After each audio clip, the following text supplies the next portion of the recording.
북중미 월드컵 조별리그에서 탈락한 우리 축구대표팀의 주장 손흥민 선수가 오늘 새벽 귀국했습니다. 어제 홍명보 감독이 귀국했을 때와는 다른 분위기였는데요.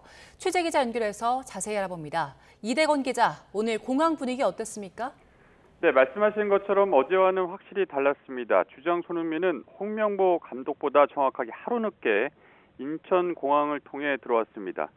예상대로 많은 팬들이 공항에 미리 나와 손흥민을 반겼습니다. 동료인 이재성, 김승규 등과 함께 귀국한 주장 손흥민을 응원하는 모습이 대부분이었습니다. 손흥민도 팬들에게 인사하며 계속해서 짤막하게 죄송하다는 말 남기며 공항을 빠져나갔습니다. 손흥민은 마지막 남아공전 선발에서 제외되면서 큰 논란이 불거졌고 손흥민을 비롯한 선수들은 잘못이 없다는 여론이 자연스레 자리 잡았습니다. 때문에 홍명보 감독이 귀국한 어제와는 다른 분위기였습니다. 어제는 응원보다는 분노가 훨씬 더 느껴졌습니다. 홍명보 나가라는 외침이 공항 전체를 뒤덮을 정도였습니다. 홍명보 감독은 취재인 질문에 한마디도 하지 않고 축구협회와 보안 관계자들에 둘러싸여 공항을 서서히 빠져나갔습니다. 네, 오늘은 많은 말을 하진 않았지만 이미 자신의 심경을 밝혔죠. 네, 어제였죠. 귀국 하루 전날인 어제 SNS를 통해 이번 대회에 대한 큰 아쉬움과 함께 사과를 전했습니다. 대한민국 국민 여러분과 축구를 사랑해 주시는 팬들께 진심으로 죄송하다는 말을 전하고 싶다는 말을 가장 먼저 전했는데요. 그러면서 본인 역시 이런 경기를 지켜봤다면 정말 안타깝고 답답하고 힘들었을 것 같다며 팬들의 마음을 헤아렸습니다. 다짐도 함께 전했습니다. 다시 여러분께 즐거움을 드릴 수 있도록 죽기 살기로 달려보겠다며 자신을 필요로 할 때까지 모든 걸 쏟아부어 다시 잘 준비해보겠다고 밝혔습니다. 적어도 내년 초 아시안컵까지는 대표팀 유니폼을 입겠다는 의미로 보입니다. 손흥민은 월드컵 휴식기를 거친 뒤 소속팀인 미국의 LAFC로 돌아갑니다. 지금까지 YTN 이대원입니다. 이재명 대통령이 한성숙 국무총리 임명 동의안이 범여권 주도로 국회 본회의를 통과한 당일인 어젯밤 한 총리 임명안을 바로 제거했습니다. 지난 7일 한 총리를 후보자로 지명한 이후 23일 만인데요. 한 총리는 지난 2006년 한명숙 전 총리 이후 20년 만에 탄생한 두 번째 여성 총리이기도 합니다. 이로써 삼성전자와 SK하이닉스의 서남권 반도체 클러스터 조성 계획이 더 구체화됐습니다. 하지만 반도체 생산 시설에 필요한 대규모 전력과 용수 확보가 실제 가능한 건지 의문이 제기되고 있습니다. 박기환 기자가 보도합니다.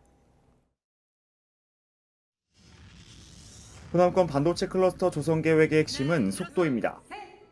정부는 통상 10년 가까이 걸리던 클러스터 조성을 임기 안에 끝내 기업 투자를 유치하겠다고 공언했습니다. 산업단지의 조성, 속도전으로 적기에 공급하겠습니다. 기업들 역시 서남권 투자의 선제 조건으로 정부가 약속한 인프라 조성을 꼽았습니다. 새로운 반도체 클러스터를 빠르게 확보해야 하며 대규모 부지에 안정적인 전력과 용수 공급이 가능한 입지가 저희에게는 필요합니다. 문제는 현실화 가능성입니다. 반도체 공장 4기를 동시에 가동하려면 6.3기가와트, 대형 원전 4.5기에 맞먹는 전력이 필요합니다. 하지만 국내 원전은 동해안에, 송전솔로는 수도권을 향해 설치돼 있어 단기간에 서남권으로 전력을 끌어오기는 어려운 게 사실입니다. 호남권 태양광 발전 시설은 장마나 흐린 날씨에 생산 전력이 뚝 떨어져 수조 원대 대규모 에너지 저장 장치 투자가 더 필요합니다. 신규 원전을 짓는다고 해도 최소 13년 가까운 시간이 필요해 속도전은 사실상 불가능합니다. 용수 사정도 녹록지 않습니다. 반도체 클러스터에 필요한 물은 하루 65만 톤 수준으로 정부는 댐을 확장하고 농업생활용수의 용도를 전원해 충당한다는 계획입니다. 하지만 필요한 용수의 절반을 끌어오겠다는 동복댐은 지난 2023년 3월 저수율이 20% 아래로 떨어지는 등 주기적으로 가뭄에 시달리는 곳입니다. 그럼에도 정부는 산업단지 조성에 앞선 인프라 조성을 책임지고 완수하겠다며 자신감을 드러냈습니다. 반도체 클러스터 지정으로 필요한 전력, 용수 등의 기반 시설은 중앙정부와 지방정부가 힘을 합쳐 100% 책임지겠습니다. 이제 한국 경제와 직결되는 반도체 산업의 미래가 정부가 약속한 서남권 인프라 조성이 얼마나 빠르고 완벽하게 준비되는지에 달렸습니다. YTN 국견입니다. 정부가 지난해 10월 15일 부동산 대책을 내놓은 이후 8개월 만에 집값이 급등한 화성 동탄과 용인 기흥 그리고 구리까지 3중 규제로 묶는 초강수 카드를 다시 꺼내들었습니다. 단기적으로는 과열됐던 시장이 숨고르기에 들어갈 전망인데요. 뒤늦은 규제라는 지적과 함께 또 다른 풍선 효과 우려도 제기되고 있습니다. 차유정 기자가 보도합니다. 정부는 지난해 10월 15일 서울 전역과 경기 12개 주요 지역을 조정 대상 지역과 투기과열지구, 토지거래 허가구역으로 동시에 묶었습니다. 핵심지의 대출 세금 문턱이 높아지고 시세 차익 투자가 불가해지자 우려했던 대로 매수세는 인접 비규제 지역으로 흘러갔습니다. 반도체 호황에 따른 SK하이닉스와 삼성전자의 고액 성과급 지급 결정은 결정적으로 수요를 폭발시켰고 정부가 결국 화성 동탄과 구리 용인 기흥구를 3중 규제로 묶겠다고 발표했습니다. 지난해 10.15 대책 이후 8개월 만에 추가 규제 카드로 LTV 상한 및 양도세 등 세금 규제가 강화되고 갭 투자가 차단됩니다. 주택시장 과열에 대응하기 위해서 화성 동탄, 용인 기흥, 구리 세 곳을 조정 대상 지역 및 투기과열지구로 지정하며 경기도는 같은 지역에 대해 토지거래 허가구역을 지정합니다. 최근 석 달 4% 가까이 오른 화성시 동탄구는 올해 11% 넘게 급등해 전국 상승률 1위를 기록했고 반도체 셔틀버스가 다니는 이른바 셔세권 지역인 기흥구는 올 들어 6%, 구리도 7% 넘게 상승했습니다. 규제 지역 지정은 오늘부터, 토허구역은 5일부터 발효됩니다. 해당 지역 부동산에는 규제 직전 막판 거래에 나서려는 매수 매도 문의가 쏟아지기도 했습니다.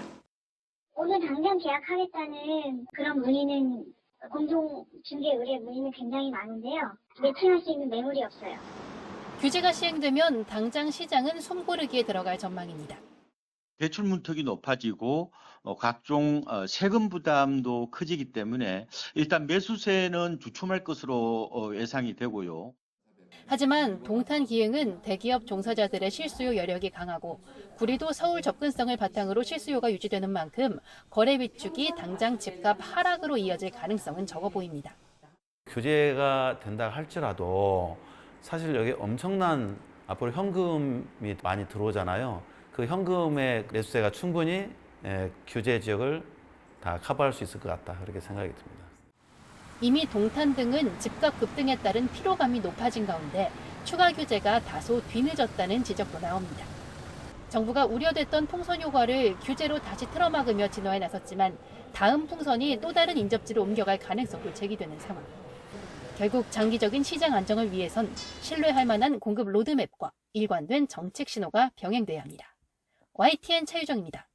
네, 베네수엘라 강진 소식입니다. 사망자가 2,000명에 육박하고 부상자도 10,000명을 훌쩍 넘어섰습니다. 유엔은 3개월 동안 최대 50만 명에게 식량 지원과 함께 5천만 달러의 지원이 절실하다고 밝혔는데요. 뉴욕 연결해서 자세한 상황 알아봅니다. 이승윤 특파원, 사망자 수가 1,900명을 넘어섰다고요?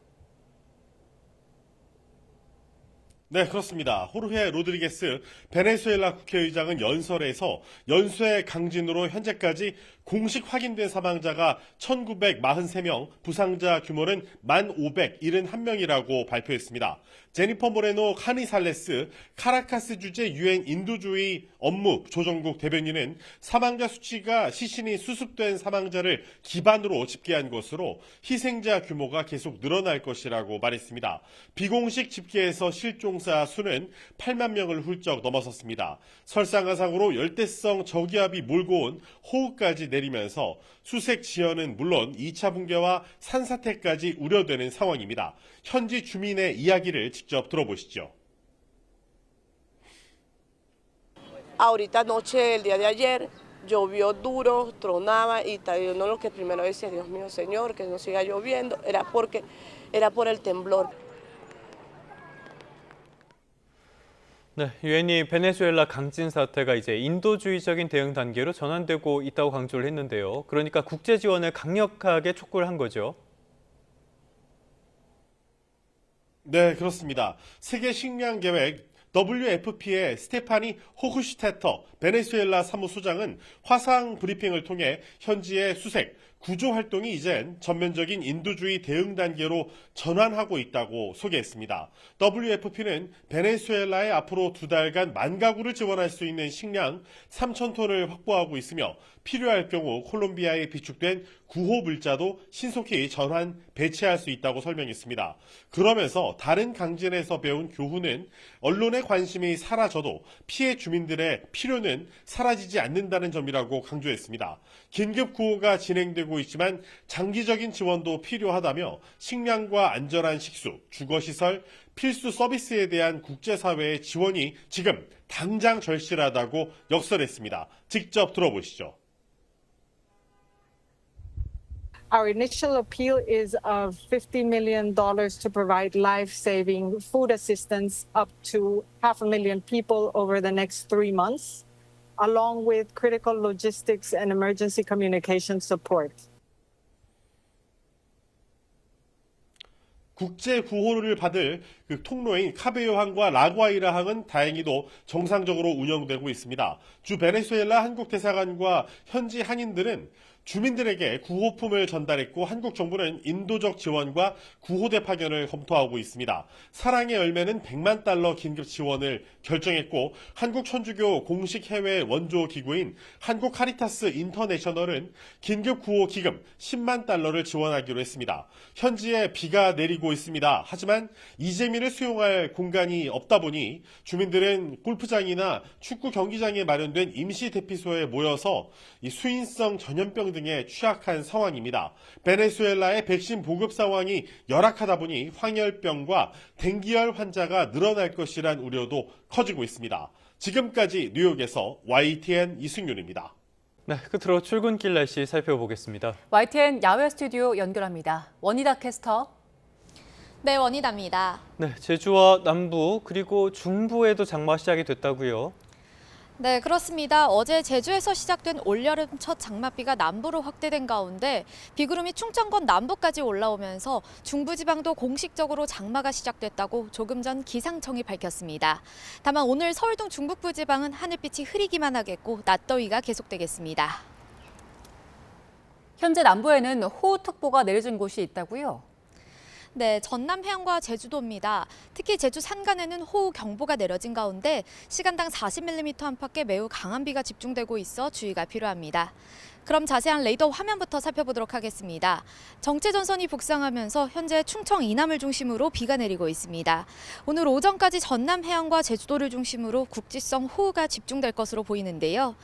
어제부터 제주 진달래밭은 150mm 안팎의 누적 강수를 기록하고 있는데 앞으로 제주 산간에 최고 120mm 이상, 그 밖에 제주도와 전남 해안에 최고 80mm 이상의 많은 비가 더 내리겠고요. 남부지방은 저녁까지, 제주도는 밤까지 비가 이어지겠습니다. 한편 수도권 북부와 강원 중북부에는 오후 한때 5에서 최대 60mm의 요란한 소나기가 예상됩니다. 오늘 낮 동안에는 수도권과 영서지방 곳곳에 폭염주의보가 이어지는 가운데 서울과 춘천이 33도까지 크게 올라 덥겠고요. 반면 남부지방은 광주와 대구가 26도에 그치는 등 예년보다 낮아지겠습니다. 금요일인 모레는 제주도에서 다시 비가 시작돼 주말에는 충청 이남지방으로 비가 확대할 전망입니다. 현재 강하고 많은 비가 집중되는 제주도를 중심으로 강풍주의보도 내려져 있습니다. 비바람으로 인한 피해 없도록 안전사고에 각별히 유의하시기 바랍니다. 지금까지 YTN 원희다입니다.